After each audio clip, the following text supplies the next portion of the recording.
con mucha alegría, con mucho entusiasmo, estamos recibiendo al magíster en educación, psicólogo además, profe de geografía, creo recordar, Juan Carlos Noya pone la mañana en camino. Hola Juan Carlos, buen día y bienvenido. Hola, buenos días, un gusto para mí estar acá. Bien, seguramente el público te ubica bastante en el marco de la pandemia, en tu condición de representante de la educación privada, de los protocolos, de los avances, a veces incluso de los retrocesos, de los Ujú, encuentros, también hay que decirlo, a veces de los desencuentros ujú. con la autoridad de turno, y es posible que en ese contexto se haya dado como cierta difusión de tu nombre y de tu figura desde el punto de vista mediático, no le erro, ¿verdad? No, para nada, digamos, cumplo ese rol desde hace 3 años, y bueno, ahora que hubo elecciones y voy a seguir por 3 años más representando a una de las asociaciones de colegios privados que existe en Uruguay. Bien, pero no ese es el tema que nos convoca en el día de hoy. Hoy, 2 de Ujú, mayo, es el Día Internacional contra el Bullying o Acoso Escolar. Antes de ujú. avanzar, Juan Carlos, me gustaría, a propósito del nombre, tratar de definir si es que hay algo para definir. ¿Estamos hablando de lo mismo cuando hablamos de bullying y es sinónimo de acoso escolar y viceversa? Sí, hay algunos autores que difieren un poco. La mayor parte de los autores están de acuerdo con la traducción de la palabra del anglicismo bullying como acoso escolar u hostigamiento escolar, que son las dos como más difundidas, porque en realidad tiene que ver con el acoso escolar, el bullying, digamos, como expresión de una conducta violenta entre pares, entre alumnos, ¿no? Entre compañeros, tiene una característica que es diferencial de la conducta violenta o diferencial lo hace ser bullying, que es la repetición. Entonces, por eso las palabras en español, acoso u hostigamiento, hacen a esto de, bueno, de una agresión sostenida y repetida en el tiempo. Por eso, Bien. digamos, está bien la traducción esa, por más que se usan otras como intimidación, pero en realidad son las que se usan menos, y hay más acuerdo entre los académicos entre que acoso escolar u hostigamiento escolar serían las mejores traducciones de la palabra bullying, ¿no? Bien. Bueno, en este contexto yo lo comentaba más temprano y leyendo en el marco de la charla que íbamos a tener en el día de hoy, citaba, de las tantas cosas que podría citar, un artículo que publica hoy Diario El País de Madrid. En realidad es una columna de opinión firmada por Hernández Dopico, y que arranca, me parece, de manera que a mí me resultó entusiasmadora por Ujú. lo cuestionadora que es. Día Internacional contra el Acoso Escolar, este lunes 2 de mayo, en el Día Internacional contra el Bullying, quiero hacer en primera persona lo dice, un llamamiento tanto a la comunidad educativa como a las familias y a los propios alumnos para acabar con esta lacra en las aulas. Pero el título, y a esto me quiero referir para iniciar la charla contigo, es ¿cómo detectar el acoso escolar?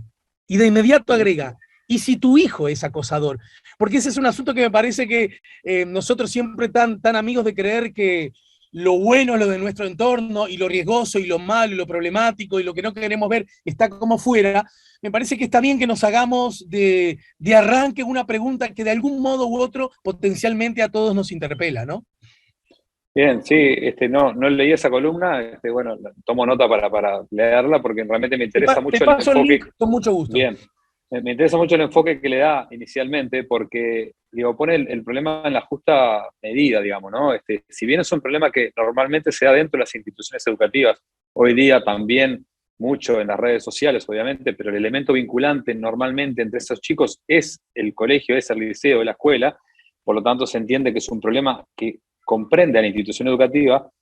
A veces se deja, digamos, sin tomar en cuenta que una parte importante de la solución, porque también es parte del problema, es la familia. Entonces, eso que tú traes, que trae esta persona que al arrancar su artículo, diciendo, bueno, de alguna manera que está involucrada la familia y la escuela, me parece que, digamos, de alguna manera ya habla muy bien de lo que viene más abajo, digamos, de esa columna. Y después, respecto a esto, sí, lo que decís tú es tal cual, ¿no? Es como mucho más para la familia, digamos, de una víctima de acoso escolar, es mucho más fácil aceptar, por más que duele y indudablemente empatizás con el dolor de tu hijo y es algo terrible que sentís como padre si tu hijo pasa por una situación como esta, es mucho más fácil aceptarlo que para un chico, para una familia donde el chico es acosador y el liceo te llama para decir, tu hijo está molestando, agrediendo reiteradamente a un compañero de clase. eso nos cuesta mucho a nosotros como padres, digamos, asumir que nuestro hijo pueda comportarse de esa manera. Y bueno, y hay investigaciones muy interesantes en eso, ¿no? Porque, y sobre todo en España, hay una que es muy buena, del Defensor del Pueblo español, donde le preguntaban a todos los docentes, lo han hecho varias veces, ¿no? Pero esa pregunta se mantiene. Le preguntaban a los docentes, ¿dónde está la mayor carga de responsabilidad de la situación de acoso escolar? Y un porcentaje bastante mayoritario dice en las familias. Y en la familia le preguntaban lo mismo y decía en las escuelas. Entonces, en realidad, en esta, digamos, echada de culpas mutua, recíproca, en realidad no se resuelve el problema. El problema está en el medio, el problema es, digamos, es un problema que indudablemente sufren muchos alumnos en nuestras aulas, en nuestras instituciones educativas, y tanto como padres como educadores tenemos que estar muy atentos para detectarlo, ¿no? Y ver cuándo es que sucede y cuándo nuestro hijo puede estar involucrado. Incluso en un tercer rol, que también es bastante complicado, en el sentido de lo que sufre, en el sentido de lo que vive, pero también es muy esperanzador, utilizar tu palabra, porque es parte importante de la solución, que son los espectadores. Es decir, acá hay tres roles bien básicos: el acosador, la víctima y el grupo en el cual sucede, que son los espectadores. Entonces, ellos en realidad están naturalizando una conducta violenta, con lo cual, de alguna manera, yo entiendo, se están vulnerando sus derechos y están aprendiendo algo que no está bueno, que es vivir en un contexto de violencia, los espectadores, estoy hablando concretamente, pero a su Sí. vez, el acosador, si no tiene esos espectadores, normalmente no hostiga, por lo cual no acosa, por lo cual, indudablemente, la llave o una de las llaves de la solución está en trabajar con esos espectadores el tema de la empatía, ¿no? Ujú. Y desde ese lugar, entonces, algunas preguntas.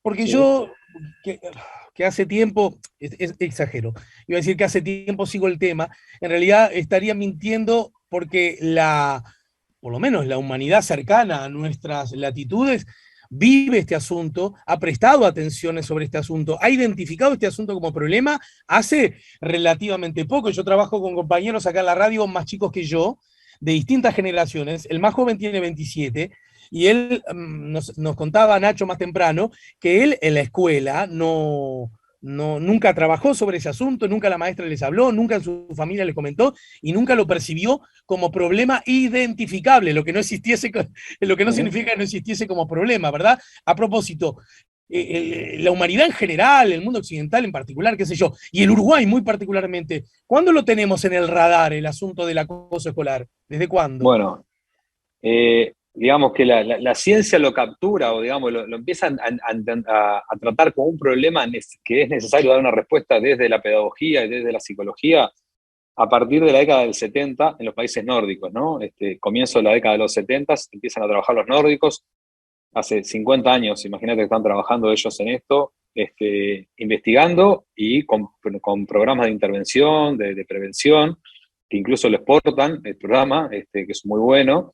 Este, y ahí quiero hacer un paréntesis, ¿no? Ellos tienen un porcentaje entre el 6 y el 8% de situaciones de acoso escolar y hace 50 años que trabajan en el tema y son en otros aspectos también reconocidos como muy buenos sistemas educativos.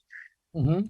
¿Esto qué quiere decir? Quiere decir que el tema es muy difícil de erradicar. Lo que es necesario es trabajarlo para disminuirlo y para no ser negligente en cuanto a la vulneración de derechos que se está dando. Y ahí cierro el paréntesis respecto a que yo creo que bullying siempre hubo y siempre va a haber. El problema es la respuesta que damos las familias y las instituciones educativas. Después pasa a Estados Unidos en la década de los 80 a estudiarse muy fuertemente. Y en América Latina, en España y en América Latina, recién fines de la década de los 80, comienzo de los 90, y ahí también es que en Uruguay empieza a estudiarse, pero mayoritariamente los estudios de Uruguay, nosotros hicimos un estudio para UNICEF con otro colega, y empiezan en la mitad de la década del 90 y están concentrados en la segunda decena del año del siglo XXI, es decir, a partir del 2010 es que se hacen más investigaciones, pero te adelanto, una de las conclusiones a las cuales llegamos en el estudio, que es una meta-investigación, es una investigación de investigaciones, es que falta mucha investigación en Uruguay, ¿no? Y sistematización de las investigaciones. Hay investigaciones varias hechas desde los 90, desde mediados de los 90, pero todas utilizan metodologías diferentes, por lo cual es muy difícil comparar, es muy difícil responderte hoy el bullying ha crecido o no en cuanto en nuestras aulas, ¿no? Porque las investigaciones usan todas formas de medir diferentes, con lo cual es muy complicado poder tener una evolución longitudinal del problema, ¿no? Bien, y desde ese punto de vista, entonces, teniendo en cuenta esta situación, algunas preguntas. Yo he escuchado algunas miradas que algunos colegas tuyos, colegas más que nada del palo de la psicología, no tanto de la Ujú, educación, miradas que a mí me cuestan aceptarlas como naturales. Da ujú, cuenta de que el bullying, el hostigamiento escolar, nace siempre de una personalidad que ya nace hostigadora, algo así como una especie de maligno perpetrador del mal que nació con esa condición ujú. y que va a mantener esa condición a lo largo de su vida. Yo en general, como estoy bastante en las antípodas de esas miradas en casi todo, quiero decir, prefiero las miradas más de que si algo no nos gusta, lo cambiemos, y si Ujú. algo nos parece injusto, lo cambiemos, porque justamente el ser humano tiene la posibilidad de cambiar las cosas y fundamentalmente las injusticias. En todo caso, ¿se puede plantear en esos términos que el hostigador, el perpetrador del bullying, sea una persona que ya nació con esas cualidades, entre comillas? Bueno, en realidad yo discrepo totalmente con esa mirada también, al igual que tú. Creo Pero que seguro que las escuchás y sí, sí, curiosamente sí, tienen mucha difusión mediática, ¿no? sí. Hay una, digamos, una forma de mirar muy biologicista del tema, que primero, lo que tú decís, ¿no? Si trae de nacimiento, digo, ya de por sí uno tiene la esperanza cortada, es decir, esto no cambia, esto lo trae así, el chico va a ser siempre así, hoy va a ser un hostigador, mañana va a ser un chico con trastornos, un joven con trastornos antisociales y un adulto golpeador. Y eso es una línea muy determinista, muy biologicista aparte, y como biologicista respondería a una respuesta solo biológica. Lo que internacionalmente la mayor parte de los estudios coinciden es que puede haber una carga de genética biológica que tiene que ver con el temperamento, que es una reactividad más, digo, más rápida, y no tan pensada de esos chicos, pero es un porcentaje mínimo. La mayor parte de la conducta de acosador es una conducta aprendida. Son chicos, por eso nosotros decimos que el chico acosador también es un chico al cual se han vulnerado sus derechos. Él está vulnerando hoy los derechos de otro, pero normalmente Ajá. han sido vulnerados sus derechos, normalmente con pautas de crianza, donde la falta de afecto, las conductas violentas hacia él, la total ausencia, digamos, simbólica o real de las figuras paternas, normalmente son la media de estos chicos. En realidad hay una inclinación, por lo menos de la mayor parte de la literatura internacional, al respecto de que las conductas, digamos, todo lo que tiene que ver con el aprendizaje social, lo que aprende, sobre todo en las primeras épocas, la primera infancia, ¿no? Y lo que tiene que ver con las pautas de crianza, la resolución de conflictos, perdón, la resolución violenta de los conflictos, cuando el nene se porta mal, la paliza, es decir, el naturalizar la conducta violenta como una forma de resolver un problema o un malestar. Entonces, estos chicos normalmente han sido vulnerados en su primera infancia, por eso la intervención tiene que ser de puesta de límites. La escuela tiene que ser bien clara. El chico que vulnera los derechos de otro, hostigándolo, acosándolo, tiene que tener de parte de la escuela, del liceo, un límite claro. Pero no alcanza con eso, porque ahí nos quedamos en una visión muy punitiva y estamos castigando al síntoma y tenemos que ir un Claro. poco a ver por qué ese chico hostiga, por qué ese chico molesta. Y cuando vamos para atrás, cuando hablamos con ese alumno, cuando vemos un poquito más en profundidad qué es lo que está sucediendo, nos encontramos con este tipo de cosas que te decía. En esta investigación que te decía que hicimos para UNICEF, ahí la Junta Nacional de Drogas creó un indicador que es muy bueno, un índice, perdón, que se llama involucramiento familiar. Ellos lo crearon para cruzarlo con el consumo de diferentes sustancias. Entonces, son 7 preguntas que marcan cuán presentes están los padres en la vida de los hijos y cuánto controlan la vida de los hijos. Entonces, ellos lo hicieron para cruzarlo con el consumo de todas las sustancias, ¿no? Y lo hacen en sus encuestas que hacen cada 2 o 3 años. El estudio al que hacías Los- referencia lo hiciste con Santiago Brun, ¿no? Es Ahí ese. está, con Santiago Brun, que es un colega profesor de historia. Venimos trabajando desde el 2010 en la investigación del tema del acoso escolar, y está colgado en la web de UNICEF. Y bueno, te decía que ese estudio que marca el involucramiento, ellos vieron que cuanto menos involucrados están los padres en la vida de los hijos, mayor Sí. probabilidad de que los hijos consuman todas las sustancias legales e ilegales, digamos, psicoactivas, ¿no? Y nosotros usamos el mismo indicador y lo cruzamos con los chicos que acosan y que son víctimas. Y nos dio justamente que los chicos acosadores tienen un menor involucramiento, pero digamos, significativamente menor de los padres en sus vidas. Lo que confirmaría esto que te digo, es decir, que más allá de lo que creemos los profes, que estamos hace muchos años en la educación, que sabemos que normalmente cuando hay dificultades, hay alguna dificultad atrás, bueno, una cosa es creerlo, opinarlo, y otra cosa es probarlo con una medida de este tipo como la que generó la Junta Nacional de Drogas, ¿no? Pero pará, Juan Carlos, porque esto me parece interesante lo que acabas de decir y que es que emana de este estudio. ¿Podríamos decir entonces, padres muy presentes en la cotidiana vida de los niños desde las distintas perspectivas, en el marco de ese comportamiento, en el marco de esas circunstancias, en el marco de esa conducta, sería poco probable que el niño, entre comillas, disculpa el término, ¿Sí, sí? salga acosador? Sí, es menos probable, diría yo, hay menos probabilidades de que el chico, porque en realidad, digo, va lo anterior también, ¿no? Si en la primera infancia, digamos, hoy tiene, por ejemplo, una familia, no importa cómo esté constituida, que lo respalda, lo apoya, está detrás, y conoce a sus amigos, se sienta con él a conversar, sigue sus estudios, y está presente, le pregunta dónde va los fines de semana, eso es lo que mide básicamente el estudio, hay menos probabilidad de que ese hijo se transforme en acosador. Ellos también lo cruzaron con rendimiento académico, también da, es decir, cuanto menor rendimiento académico tienen, también tienen padres menos involucrados en su vida, es decir, eso, cosas que nosotros sabemos, digamos, de experiencia, digamos, al cruzar esas informaciones, esas diferentes investigaciones, lo pudimos probar. Juan Carlos, Indudablemente, sí, perdón. no, porque acá me parece que, aunque parezca llover sobre mojado y aunque parezca una obviedad grande como una escuela o como un liceo, y además te lo digo a vos que sos director de un liceo, es una información pública, ¿no? Sí, sí, sí, sí. Del colegio alemán, ¿no es cierto? El colegio alemán, sí. Te lo pregunto, ¿puede haber casos de padres que no están lo suficientemente presentes y que sin embargo si uno les pregunta, no solo no saben eso, sino que creen que son exactamente lo contrario? Bueno, sí, ni que hablar, ¿no? Yo le llamo, eso es un término propio, le llamo los padres Superman, ¿no?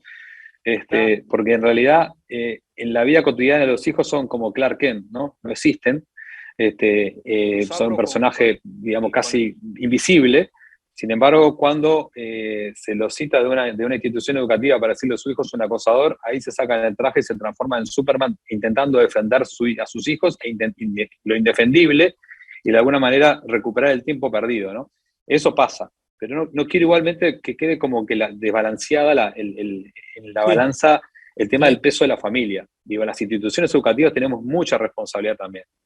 Negar el problema o relativizarlo es un gran problema que tenemos los educadores. Esto de que siempre pasó, ¿no? Generacionalmente, digamos, ahí yo le decía a un colega tuyo, ¿no? El término, más allá de cuando lo captura la ciencia, le da un nombre antes. Mi padre le decían tomar a alguien de punto, en mi generación se decía sentar a alguien en la máquina, hoy se le dice descansar a un compañero. Son diferentes terminologías Sí, sí, que, sí, sí. digamos, que le da el lenguaje popular o el lenguaje de los adolescentes o de los jóvenes o de los niños a este fenómeno del acoso escolar. Pero la respuesta de las instituciones educativas es necesaria y absolutamente imprescindible. Y sobre todo lo que no podemos caer es en el negacionismo de tener, nosotros en este colegio, en este liceo, en esta escuela, no hay bullying. Ya te Claro. dije los datos, los nórdicos son los unos, exportan su sistema de intervención que es excelente y tienen un porcentaje entre el 6 y el 8% después de 50 años trabajando en el tema, ¿no?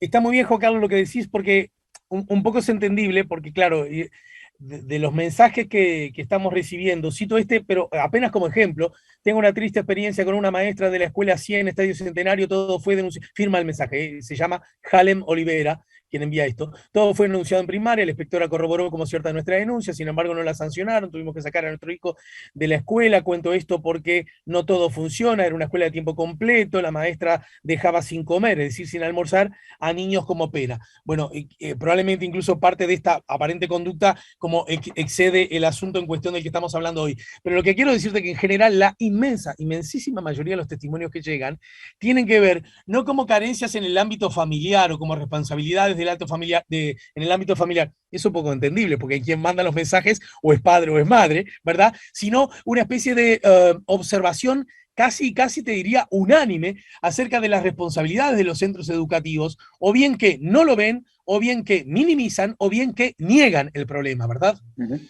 Bueno, sí, por eso decía que no quede balanceado esto, porque como decía al comienzo, y ese artículo es muy bueno en ese sentido, el que estabas al comienzo de la nota, digamos, la institución educativa tiene mucho para hacer y el sistema educativo tiene mucho para hacer. Es decir, yo siempre digo cuando doy una charla que no es necesario inventar la rueda ya la inventaron, lo que hay que hacer es adaptar la rueda a la realidad del Uruguay, a la realidad de las instituciones educativas.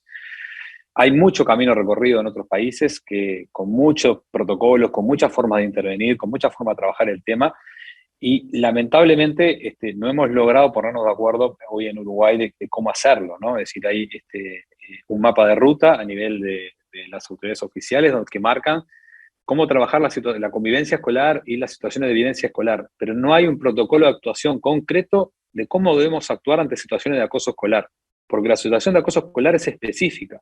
Por ejemplo, y voy a poner un ejemplo claro, si dos niños se pelean en el patio de la escuela, hay que hacer una entrevista con esos chicos y hablas con uno, hablas con otro, y una de las cosas que tenés que preguntar es, ¿cuánto hace que se da? Esta es la primera que se pelean, ¿por qué se pelean? Y cuando uno de los compañeros te dice, no, mira, en realidad él siempre me pega, siempre me molesta, ahí ya tenés que empezar a abrir los ojos, a abrir los oídos y empezar a escuchar atentamente, porque ahí estamos, de repente tenés que hacer algunas otras preguntas para ver si realmente hay una situación de acoso escolar. Y eso amerita una intervención diferente que si es una pelea porque, bueno, se sacó uno de los caramelos o le tiró un apodo, lo empujó, cosas que se pueden dar y que hemos vivido todas en las escuelas. Una situación de violencia puntual se trabaja con la mediación. Después que hablas con cada chico, se lo sientan los dos y se llega, bueno, a un acuerdo de por qué resolvieron ese conflicto de manera violenta, bueno, se tiran disculpas y después hay que reparar el error que cometí con mi compañero, con mi amigo. Eso es una situación de violencia puntual. En una situación de acoso escolar, está absolutamente contraindicado sentar a la víctima y al acosador, porque una de las características del acoso escolar es que la víctima se siente en una situación de indefensión, se siente menos, siente menos, que tiene mucho menos poder, y se amilana mucho frente al acosador. Entonces lo revictimizás, porque obviamente el acosador ahí va a llevar un poco la voz cantante, la víctima seguramente no te diga nada, y entonces estás repitiendo una situación. Entonces por eso es tan importante, que es otra de las conclusiones a las cuales llegamos, que el sistema tenga un protocolo de actuación y sobre todo capacite a nosotros, los profesores y los maestros, en cómo resolver estas situaciones. Porque, digamos, esto de que decías tú, ¿no? De que a veces se naturaliza, incluso los chicos lo han naturalizado y te dicen, profe, me están haciendo bullying. Entonces pasamos de, todo, el bullying es parte de lo de pasó siempre y no hubo mayores problemas, a todo es bullying. Claro, Entonces, en realidad, cuando todo es bullying, nada es bullying. Esa es la conclusión. Entonces, veamos cuándo es acoso escolar, preparemos a los maestros, a los profesores, a que haya protocolos. Hay que hacer este paso primero, este paso segundo, este paso tercero, y siempre tiene que haber una intervención doble, decimos nosotros. Una intervención que implique lo pedagógico, que incluye la puesta de límites. Es decir, la víctima tiene que sentirse, no se puede sentir indefensa, se tiene que sentir apoyada y respaldada por la escuela y por el liceo, y el acosador no se tiene que sentir impune. Es decir, no tiene que sentir que hace lo que quiere con un compañero y no pasa nada. Entonces la escuela tiene que ser muy clara en ese sentido. El respaldar a la víctima, en ponerle el límite al acosador, ese es un camino de intervención. Y simultáneamente hay un camino de intervención que es con el grupo y con los chicos. Porque como te dije, los que están en esos lugares de víctima y de acosador no son cualquiera. Tienen determinadas características que es necesario trabajar con ellos. Darle herramientas para que esa conducta no se repita en el futuro, ¿no? Bien. Ya casi en el final por hoy, Juan Carlos, te pregunto, hicimos un poco más de hincapié en el acosador, pero ¿qué pasa con, primero, una cosa, hemos siempre hablado en masculino, los acosadores, ¿suelen ser varones? No, Se da igual en niñas y varones, eso es a nivel de Uruguay y a nivel internacional también. Lo que se da es que normalmente el varón acosa a chicos y chicas y la chica acosa solamente a chicas. Digamos, la mayor parte, ¿no? Hay chicas que acosan también a varones, pero no es lo común. Lo más común, primero, como digo, pasa igual, hay tantas chicas acosadoras como chicos acosadores, eso no hay diferencia entre los géneros, sí hay diferencia entre la forma de ejercer la violencia, ¿no? La agresión, digo, diferente, obviamente, los varones son más de la violencia física y sobre todo de la agresión verbal a través del apodo, del insulto, las chicas son más de la exclusión social, el no dejar formar parte de o dejar afuera de un cumpleaños, de una pijamada, de ese tipo de situaciones que nosotros llamamos exclusión social, eso es más característico de las chicas. Hay diferencias en las formas, en los porcentajes son iguales, ¿no? Bien. ¿Hay alguna especie de perfil de la acosada o de el acosado? Sí, hay una cosa que vos dijiste hoy, cuando hablamos del involucramiento familiar, de las familias muy presentes. Las familias demasiado presentes generan también chicos que son proclives a ser víctimas, ¿no? Es decir, la sobreprotección lo que hace es inhibe al alumno a que pueda tener las herramientas para manejarse cuando no está esa mamá o ese papá, ¿no? Es decir, los chicos necesitan la independencia justa, es decir, estar presentes, pero también necesitan cierto grado de independencia. Yo siempre cito un comercial que había muy bueno, creo que de un celular o de una marca de celulares, no recuerdo bien, que tenía que ver con los celulares, que hay un chico para patear el penal, ¿no? Y está a punto de patearlo y el arquero, y no recuerdo si al arquero o al que patea lo llama la madre por teléfono, en el momento de patear le dice, patear a la izquierda. Es decir, para mí ese es el ejemplo claro de lo que es digamos, la sobreprotección y la absoluta invasión de la vida del hijo. Entonces, en la cancha de fútbol, en el gimnasio, en el patio de la escuela, a la salida, en el pasillo, los padres no están. Por eso debemos dotar a nuestros hijos y a nuestros alumnos de herramientas para manejarse con independencia. Entonces, la sobreprotección es uno de los elementos que normalmente tienen los chicos que son víctimas de esto. Lo segundo es que no tienen herramientas sociales. Vos y yo tuvimos la esquina, tuvimos el club, tuvimos no sé, la parroquia, tuvimos diferentes instituciones sociales que hoy, producto de este enclaustramiento que tiene la sociedad, ya no lo tenemos más. Entonces, los chicos no tienen las herramientas para saber cómo manejarse. Se dice técnicamente responder asertivamente. A vos te van a decir 4 ojos porque tenés lente, a mí me van a decir pelado porque soy pelado. Que si la forma que respondemos al 4 ojos o al pelado que es asertiva o no, va a ser que me digan pelado o que me digan 4 ojos porque saben que me molestó y que me hirió. Lo que nosotros decimos responder con carpeta o con boliche, más vulgarmente, esas herramientas socioemocionales hoy día los chicos no la tienen incorporada. Las familias están menos tiempo con los hijos, comparten menos cosas, los chicos están más tiempos encerrados en las casas, tienen menos instancias de intercambio con sus padres. Es decir, ahí es un tema multifactorial. Entonces, sobreprotección, escasez de habilidades socioemocionales o de lo que se llama comportamientos convivenciales. Y lo último, normalmente, y ahí está el huevo o la gallina, ¿no? Tienen una baja autoestima, es decir, y ahí está el huevo o la gallina porque algunos dicen que la baja autoestima es el producto del acoso escolar y otros dicen que la autoestima es la causa del acoso escolar. Yo estoy más en esta segunda instancia y creo que en realidad se retroalimenta, pero el chico realmente que es víctima normalmente se tiene muy poca confianza, tiene poca confianza en sí mismo, y eso hace que cuando tenga que salir a la cancha y compartir y tener un espacio de convivencia con sus compañeros, normalmente lo haga desde un lugar de introversión, de timidez, de no saber cómo, de no saber qué decir, y eso le pone un blanco acá en su rostro para recibir un comentario. La forma de respuesta al comentario va a definir que el chico sea o no víctima de acoso escolar.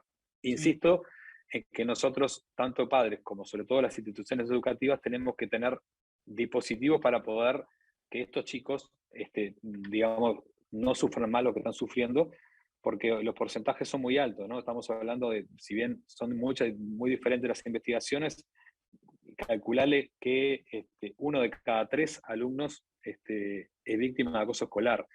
Es decir, es un 10% de una clase de 30, que es un número habitual en Uruguay. Estás hablando de 3 niños que sufren semanalmente agresiones, algún tipo de agresión por parte de sus compañeros, que es un número que nos debería escandalizar como docentes, como profes, como psicólogos, como educadores, y nos debería preocupar mucho como padres, ¿no?